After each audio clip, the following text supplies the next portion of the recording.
Кейс Авилон. Думаю, любой, кто интересуется геймдевом, как минимум слышал это имя. Именно его стараниями Ньюэйна из Fallout 2 ощущается настоящим городом с настоящими людьми. Если же вы не знаете, кто это, то не отчаивайтесь, ведь вы здесь, а я начинаю свой рассказ про известнейшего игрового сценариста современности. Кристофер Фредерик Авилон родился 27 сентября 1971 года в Александрии, штат Вирджиния. Еще в 9 лет он увлекся настольной игрой по вселенной Dungeons and Dragons, а в 16 познакомился с компьютерной игрой Bard's Tale 2. Закончив школу и колледж, он начал писать кампании для настольных ролевых игр по вселенным D&D и Champions. Однако доход был мизерным. Желая что-то изменить в своем положении, он спросил у начальника, не знает ли тут более стабильного заработка, на что ответом ему была рекомендация обратиться в Interplay.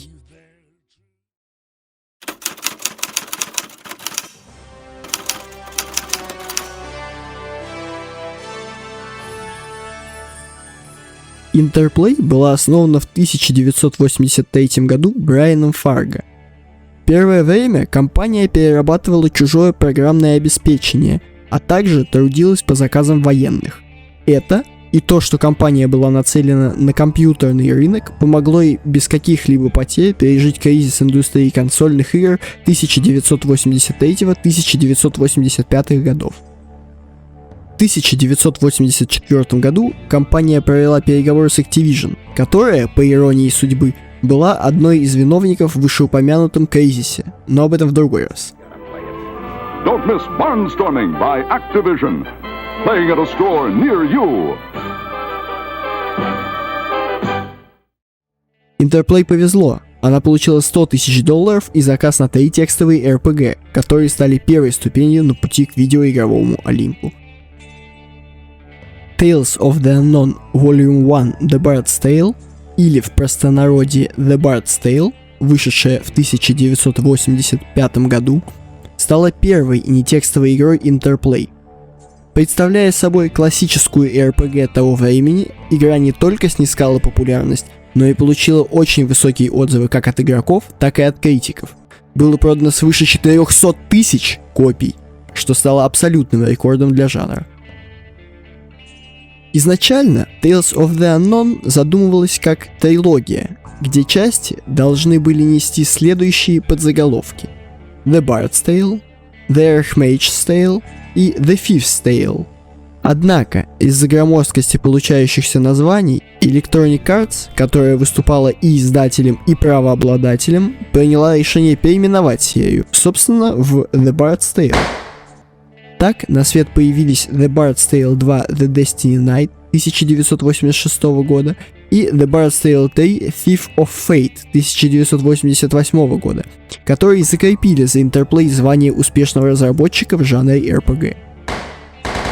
За последующие 10 лет Interplay успеет не только разработать еще не одну игру, например Wasteland, которая станет прародителем Fallout, но и издать множество сторонних разработок, среди которых The Lost Vikings, ее разработала Silicon and Synapse, в будущем известная как Blizzard, Alone in the Dark, первая, вторая, третья части, Червяк Джим, Shattered Steel, первая игра BioWare под издательством Interplay, Carmageddon, а также Fallout.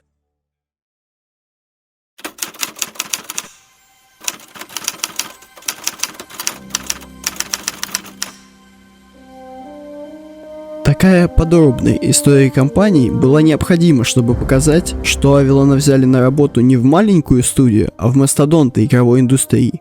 С этим знанием я могу продолжить свой рассказ. Первой действительно значимой работой Криса стал город Ньюэйна в Fallout 2 1998 года.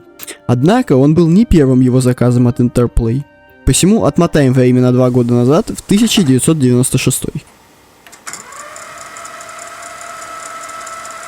Во всех статьях, которые я прочитал в ходе подготовки этого материала, первым опытом Авилона в качестве разработчика игр значится Star Trek Starfleet Academy.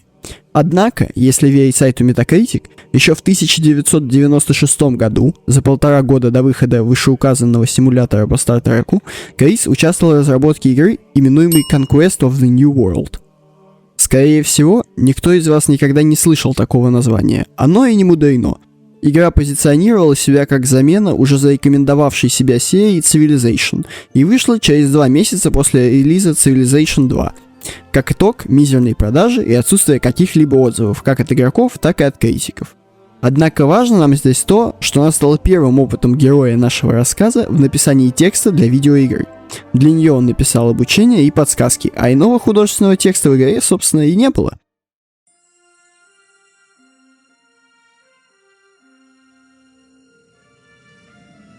Разобравшись с первым опытом, мы можем перейти к более серьезным проектам. Первым из которых стал уже упомянутый симулятор пилота космического судна во вселенной Star Trek. Долго говорить о нем не получится. Это один из проектов, где Авилон выступал геймдизайнером. Правда, не всей игры, а дополнительных миссий. Оценки симулятор получил смешанные, однако продался отлично. 40 тысяч копий только за первые 4 дня, и уже на следующий проект Криса повысили до главного геймдизайнера.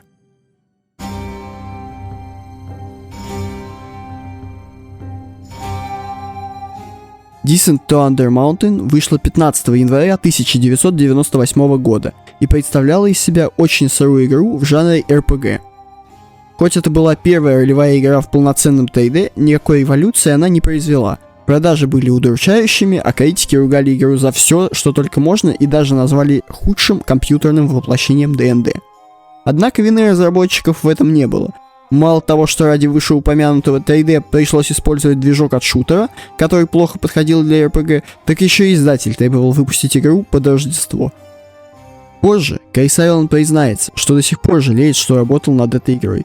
Ведь именно из-за разработки Descent to Thunder Mountain он отказался от предложения поработать над RPG, которая впоследствии станет культовой – Fallout. Хотя справедливости ради, стоит упомянуть, что частичка Криса присутствует в первом Fallout в качестве внутриигрового персонажа, а также в титрах ему выражена благодарность.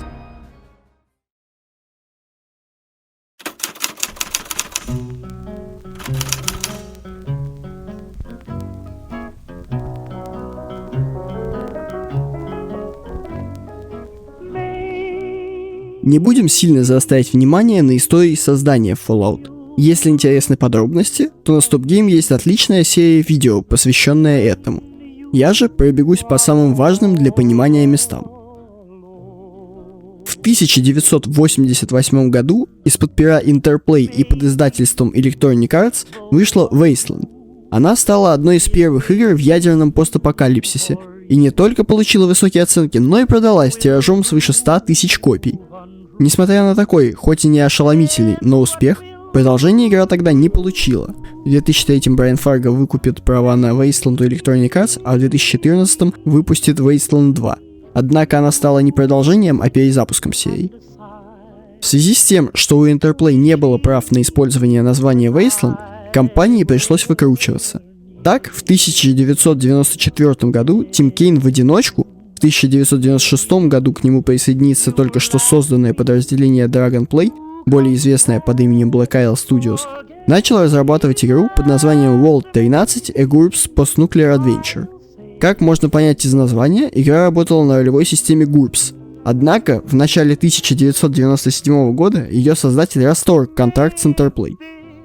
Неважно, из-за чего это произошло, важно то, что Black Isle пришлось изменить название, а также в кратчайшие сроки создать новую ролевую систему для своей игры. Так появилась Special, оригинальная система навыков, которая отныне будет так или иначе присутствовать в каждой игре серии. Fallout A Post-Nuclear Role-Playing Game вышла 30 сентября 1997 года и была облюбована игроками, критиками, собаками, всеми. Вот вырезка из рецензий популярного игрового портала GameSpot. Fallout — это одна из лучших ролевых игр, которая будет выпущена в ближайшие несколько лет. Она успешно развлекает геймеров, предоставляя свежий и убедительный сюжет, хорошую графику и звук, а также внимание к тем маленьким деталям, которые могут превратить хорошую игру в отличную. Но несмотря на несмотря на горячий прием, продажи у игры были скудными. Точных цифр нет, но по примерным прикидкам в первую неделю было продано около 25 тысяч копий. Как ни странно, низкие продажи не смутили руководство, и Interplay дала добро на разработку продолжения.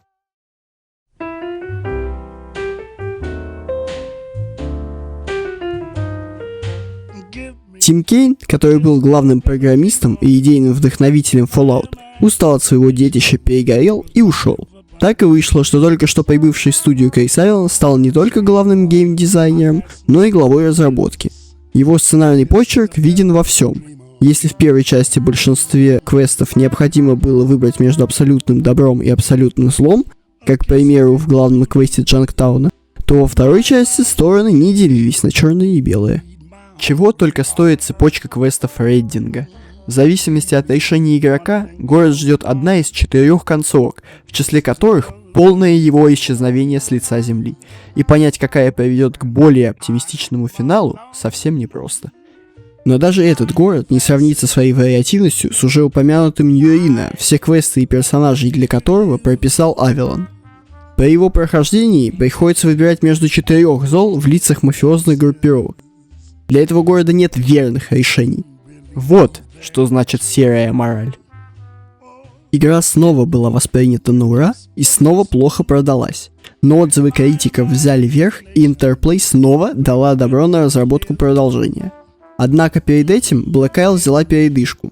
Все разработчики устали от ядерных пустошей, а потому взялись за проект в сеттинге Planescape, ответвление классической Dungeons and Dragons. Авелон, показавший, что он хороший руководитель, возглавил разработку не менее культовой, чем Fallout и RPG, Planescape Torment.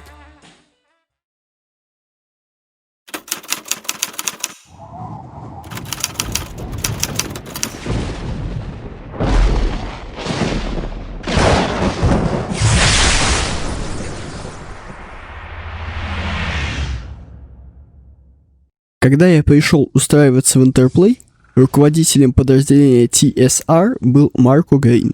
Один из его вопросов ко мне звучал так: если бы вам поручили создание игры по миру Planescape, на что она была бы похожа? Мне даже не пришлось особо размышлять, я сразу ответил: она бы начиналась с гибели главного героя, с момента пробуждения в морге и попыток осознать случившееся, и фокусировалась на том, что происходит после этого.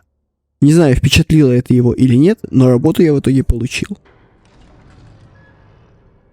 На момент 1998 года жанр CRPG существовал уже около 2 десятков лет. Авелон, который начал знакомство с ним еще в 1985 году, когда у него появилась уже упомянутая The Bard's Tale 2, устал от классических ролевых механик и захотел сделать что-нибудь особенное, что-нибудь не похожее ни на одну из существующих RPG. Я сидел и вспоминал RPG, в которые мне доводилось играть, а потом пробовал составить список всего, от чего я устал в подобных проектах, и попутно придумывал, как можно было бы иначе реализовать вещи, которые меня не устраивали. Заставлять игрока загружать сохраненную игру после гибели его персонажа – это пустая трата времени. По идее, как разработчик, вы должны дать человеку возможность играть до тех пор, пока он сам не захочет прекратить. Поэтому наделение главного героя бессмертием и реализация смерти как части игрового процесса представлялись мне гораздо интереснее, чем стандартные процедуры сохранения и загрузки. Хотелось сделать смерть механикой, которая могла бы решать какие-то игровые задачи. Да и все эти эльфы, гномы и другие набившие оскомину расы мне чертовски надоели, и я подумал, разве люди не готовы к чему-то новому? Torment стал хорошей площадкой для тестирования разных механик и особенностей, не слишком привычных для жанра. При создании Torment он пошел по поисковому пути, решил произвести деконструкцию жанра, взять и разом избавиться от всех существующих в ролевых играх клише. Так, еще на стадии прототипирования было решено ввести в игру следующие фишки. Крысы – одни из самых опасных противников. Нежить гораздо более человечна, чем живые существа. Бордели предназначались для интеллектуальных утех, а не физических. Обладание информацией гораздо важнее высоких значений характеристик. Смерть не заканчивает игру, а порой и вовсе становится элементом игрового процесса. Вы часто натыкаетесь на вещи и ловушки, оставленные вами же в прошлых жизнях. Никаких мечей, разработчики хорошо постарались, чтобы оградить игрока от привычных ему заклинаний и оружия. Забудьте об эльфах, гномах и всяком таком. Простое и доступное воскрешение павших спутников для быстрого продолжения игры. Дьяволы чертовски честны, а вот ангелы не особо. Тим Донли, ведущий художник, вспоминает, как зарождался проект. Мы с Крисом просто зашли в комнату, где лежали рулоны оберточной бумаги, сели и нарисовали все уровни игры, связанные между собой. Получилось что-то вроде Google Maps в изометрии. Собственно, после этого нам осталось только взять и сделать игру. Тогда мы и начали искать художников. Команда подобралась следующая. Я сам, Аарон Майерс, Дэн Спитсли и Крис Авелон. Мы сидели в крохотной комнатке. Я клянусь, даже у заключенных камеры больше. Думаю, помещение было где-то 2 на 4 метра. Но время, проведенное там, было одним из самых веселых в моей жизни. Мы приходили в 10 утра, садились и уходили в 10 вечера. И все, чем мы там занимались, смеялись и делали игру. По окончании стадии прототипирования возник вопрос, какой использовать движок. Fallout Engine не подходил, так как он был завязан на системе Special, а игру по лицензии D&D необходимо делать на правилах D&D. К тому же, Крис не видел новую игру с боями в пошаговом режиме. Тогда было решено одолжить движок у коллег по цеху. Так игру стали делать на Infinity Engine, движке, разработанном BioWare и использовавшемся при создании культовой Baldur's Gate. Хорош он был тем, что все правила D&D уже были вшиты в него, а бои проходили в реальном времени с возможностью использования активной паузы. Это позволяло играм, сделанным на нем, оставаться тактическими, но в то же время гораздо более динамичными.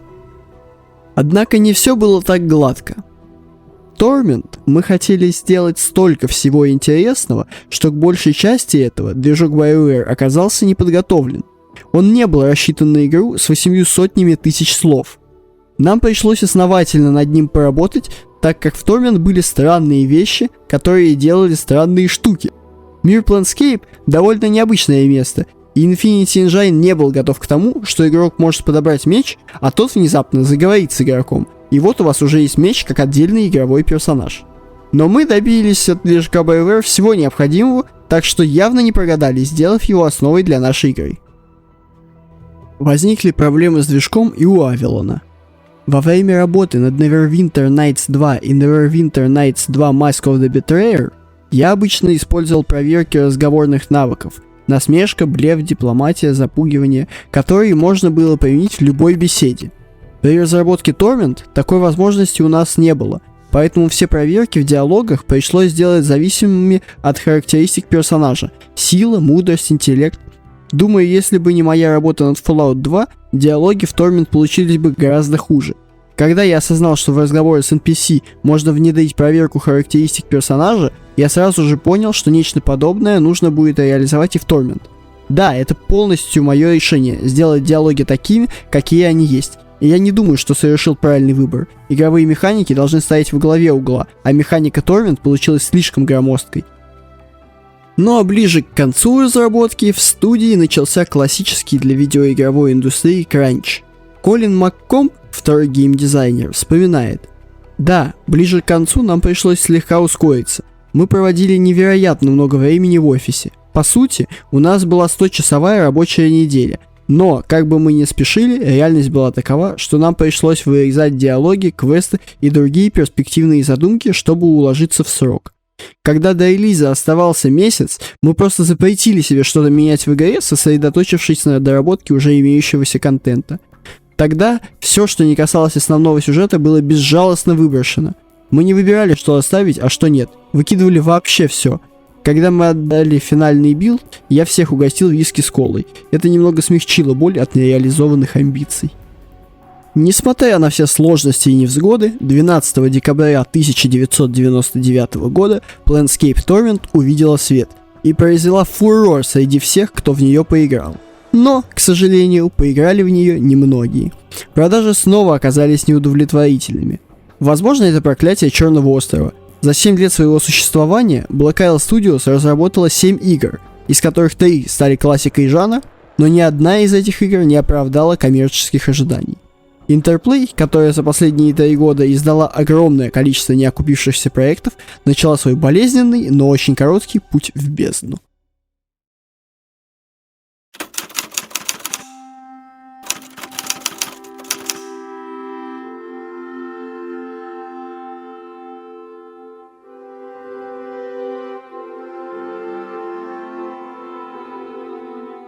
К 2000 году команда Black Isle устала создавать литературные шедевры. Planescape Torment, который был создан за год, насчитывает в себе 800 тысяч слов. Для сравнения, классика мировой литературы, гроза всех десятиклассников, роман Льва Николаевича Толстого «Война и мир» состоит из примерно 450 тысяч слов. Конечно, стоит учесть, что произведения написаны на разных языках, и за одно прохождение Тормента вы не увидите и половины из этих 800 тысяч слов. Однако объем работы от этого не уменьшился. Поэтому следующим проектом студии должна была стать игра по трилогии романов Роберта Сальваторе, носящих название The Icewind Dale Trilogy. Однако, разработчики решили, что в таком случае игра будет вторичной, и откатили действо на 30 лет назад относительно событий книг. В этот раз команда решила сконцентрироваться не на сценарии и истории, а на эпичности и битвах. Например, во всех предыдущих играх студий напарники — это полноценные персонажи со своими характерами и проблемами, которые встречались по сюжету и могли вступить в отряд главного героя, если помочь им, а игрок создавал лишь центрального персонажа. В Icewind Dale же игрок самолично создает всю партию героев. Это увеличивает пространство для тактики, но обезличивает все действующие лица. Уже во второй раз команда перелопатила движок от Baldur's Gate. Теперь ради введения в игру огромных врагов и усовершенствования боевой системы. Если Baldur's Gate состоял из боев на 50%, Planescape Torment на 10%, то в Icewind Dale приходилось биться все 90% времени. Этим отлично характеризуются все три игры, и, как можно заметить, в последней упор сделан на боевку. Поэтому игра, которая, кстати, вышла 29 июня 2000 года, многим показалась хорошей, но несколько вторичной относительно своих прародителей. Это очень хорошо показывают вырезки из рецензий. PC Gamer. Отличная игра для тех, кто любил боевой сегмент в Baldur's Gate. Daily Radar. Хотя через 5 лет мы не будем оглядываться на Icewind Dale как на игру, изменившую мир, мы, вероятно, будем помнить ее как одну из самых приятных RPG, в которые имели удовольствие играть. А вот что через несколько лет скажет Крис Авелон в интервью. Icewind Dale была забавной серией, но у нее не было цели установить планку для чего-либо, кроме веселья. Люди могут помнить, что им игры нравились, но это не было попыткой открыть что-то новое или сделать что-то революционное.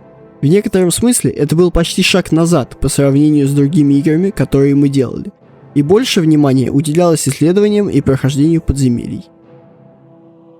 Но, несмотря на это, свою нишу культа игра заняла.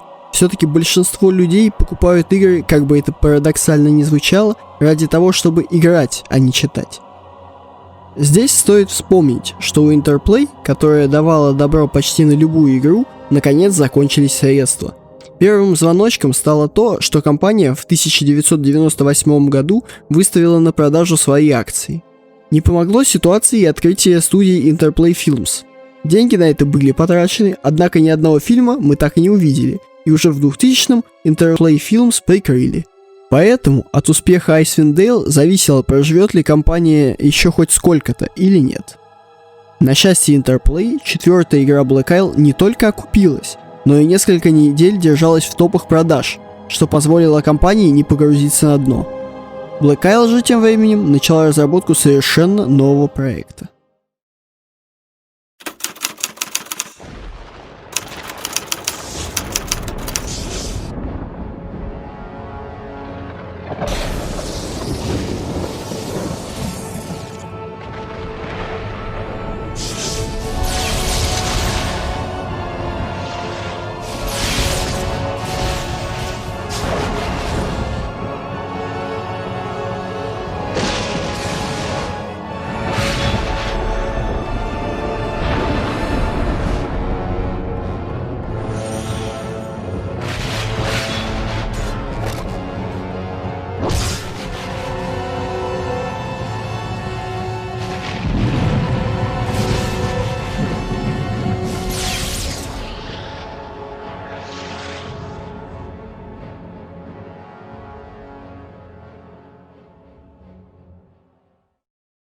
Black Isle Storm должен был стать очень амбициозным проектом.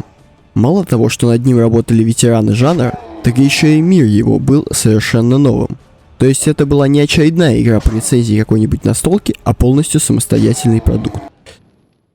Игра была анонсирована 22 марта 2001 года и завладела вниманием прессы. Нас ждала первая игра Black Isle в 3D и с активной камерой. Кроме того, управлять игрок мог только собственным персонажем, а за встреченных ему на пути напарников должен был отвечать искусственный интеллект, которому можно было давать приказы. И хоть сейчас это довольно банальный прием, тогда идея была чуть ли не революционной. Плюс ко всему, игра работала на нашумевшем Special, ролевую систему Fallout модифицировали для работы в фэнтезийном сеттинге игры. Но уже через 3 месяца после анонса финансовые проблемы Interplay выстрелили аки чеховское ружье. На момент анонса в 2001 году игра была в разработке уже 14 месяцев. Использование незнакомого студии движка, а также переход в полноценное 3D очень сильно затянуло разработку, и на момент анонса игра была готова хорошо, если на 70%. Это означало, что получить с нее деньги издатель смог бы в лучшем случае еще через полгода, уже не говоря о том, что в новой франшизе не было никакой финансовой уверенности. Поэтому 25 июля 2001 года Black Isle Storm был отменен, а в Black Isle провели сокращения, в ходе которых было уволено 5 человек. За день до начала увольнений они сказали мне: смотри, завтра мы отменим Торн, уволим несколько сотрудников, а потом начнем разработку Icewind Dale 2. Фергюс будет это отрицать, но тогда он сказал: нам нужно сделать эту игру за 4 месяца, что думаешь? Я ответил: нет, это исключено, такого не будет никогда. А они в ответ: у нас нет выбора, у Interplay проблемы.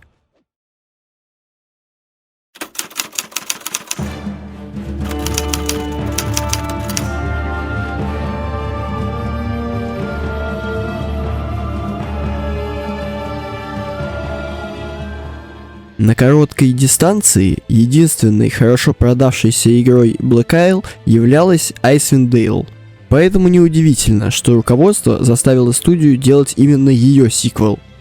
Джош Сойер написал сюжет и основных персонажей для Icewind Dale 2 за 48 часов. Но игры — это не только сценарий, и, конечно же, в 4 месяца они не уложились, и разработка заняла 10, хотя даже эта цифра феноменальна для игры такого высокого качества. Из-за сжатых сроков, отправления в помойку 1,5 лет работы компании и сокращений, в студии сложилась нервная обстановка. Часть сотрудников ушла, а остальные остались из-за... Помните, я упоминал, что Interplay дала добро на продолжение Fallout? Так вот, проект имел рабочее название Van Buren. На стадии прототипирования игры в Black Isle назывались в честь президентов США. И Крис Авелон уже продолжительное время корпел над сюжетом, персонажами и лором, а некоторое число программистов вовсю ваяли для игры свой трехмерный движок. Именно из-за страсти к этому проекту многие и остались на своих местах, хоть атмосфера в студии сложилась не самая благоприятная. Итак, по истечению 10 месяцев, 26 августа 2002 года, Icewind Dale 2 ушла на золото и стала продолжением типа «все то же самое, только больше». Из важного стоит отметить, что Icewind Dale 2 создавалась на основе вышедшей в 2000 году третьей редакции правил D&D, которая ввела довольно серьезные изменения в игровой процесс. А еще Icewind Dale 2 стала последней игрой, разработанной на уже легендарном движке Infinity. Игра была чуть ли не копией первой части. Некоторым это показалось плюсом, ибо, как говорится, хорошей игры должно быть много. Другие же оправданно снизили за этой игрой оценку. PC Gamer. Оценка 87 из 100. С некоторыми изящными хитростями в движке и ослепительной реализацией третьего издания правил D&D, Icewind Dale 2 — это как вытащить вчерашнее буррито и понять, что разогретое оно еще лучше. Armchair Empire. Оценка 70 из 100. Без принятия правил третьего издания, Icewind Dale 2 по сути является той же самой D&D игрой, выпущенной много лет назад. Вторая часть серии продалась похуже первой, но все равно стала финансово успешной, что не могло не радовать. Однако радоваться оставалось недолго.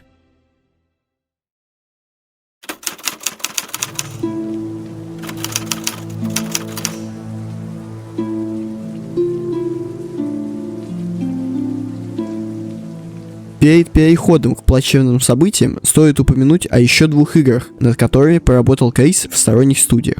В 2001 году между двумя Icewind Dale'ами затесалась Baldur's Gate Dark Alliance, разработанная Snowblind Studios совместно с небольшой командой из Black Isle. Avalon же выступал вторым геймдизайнером, а игра представляла из себя экшен-РПГ в уже известной геймерам вселенной. Игра получила высокие оценки и хорошо продалась. В 2003 году вышла Lionheart Legacy of the Crusader. В ней Крис помогал со сценарием, однако игра с треском провалилась, получив неутешительные отзывы. В основном игру ругали за ее третьесортность. PC Gamer. Я не могу рекомендовать эту игру ветеранам, но я мог бы дать половинчатую рекомендацию новичкам. И Toy Chest. Обеспечивает достойный опыт ролевых игр на ПК, но он просто не так совершенен, как игры Fallout, из которых он происходит.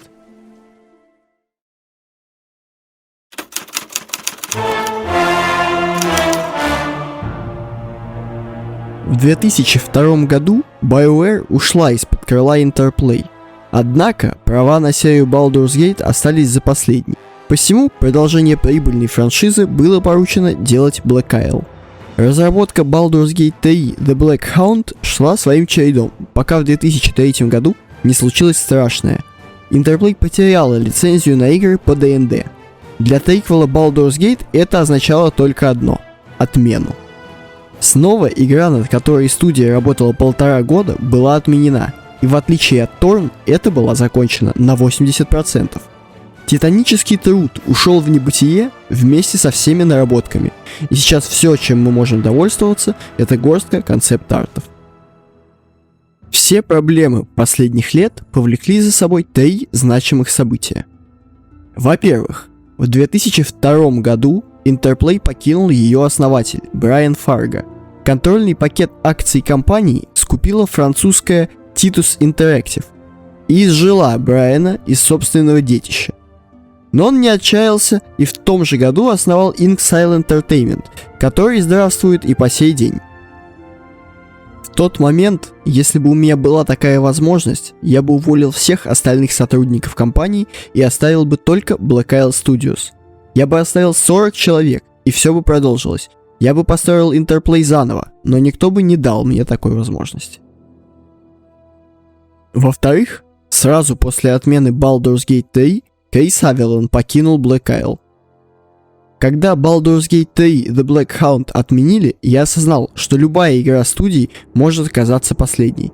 Так что как бы я не любил Fallout Van Buren и сколько бы лет я на него не потратил, я знал, что его, скорее всего, постигнет судьба Baldur's Gate 3. Так что я решил покинуть компанию.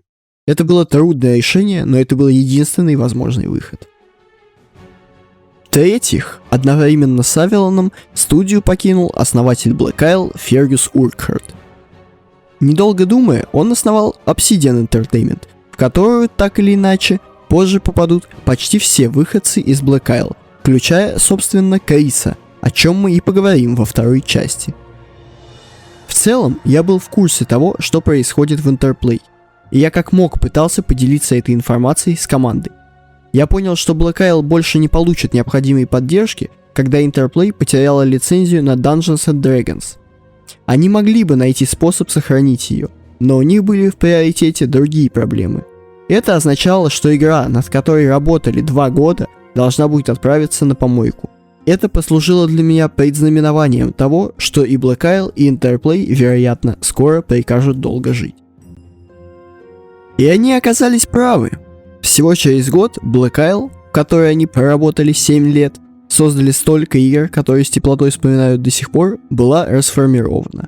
Перед этим она успела выпустить посмертную Baldur's Gate Dark Alliance 2, хорошо принятую критиками, но не спасшую студию. Весь оставшийся им год они потратили в том числе и на Fallout 3 Van Buren. Однако, как несложно догадаться, и он был отменен. Из главных действующих лиц из компании не ушел только Джош Сойер, который до последнего горел Fallout'ом, но вскоре и он понял, что проект умирает. В какой-то момент пришло осознание, что мы никогда не сможем этого сделать. Мы — горстка талантливых людей, работающих как проклятые, чтобы сделать игру, о которой мечтали годами. Мы никогда ее не доделаем. Мы тяжело работали, делали удивительные вещи, но в Interplay никогда не проявляли к этому интереса. Это очень удручало и наводило меня на мысль, что им безразлично, чем мы занимаемся. И за месяц до расформирования и он ушел из студии. У нас в команде был замечательный художник по персонажам, и это был, по сути, последний художник, который у нас оставался. Руководство Interplay перевело его на другой проект, не от студии Black Isle. Я тогда и говорю, знаете что? Если вы отбираете нашего единственного художника, то, видимо, вы не заинтересованы в нашей работе. Interplay же до сих пор влечет свое жалкое существование, время от времени продавая оставшиеся у них активы.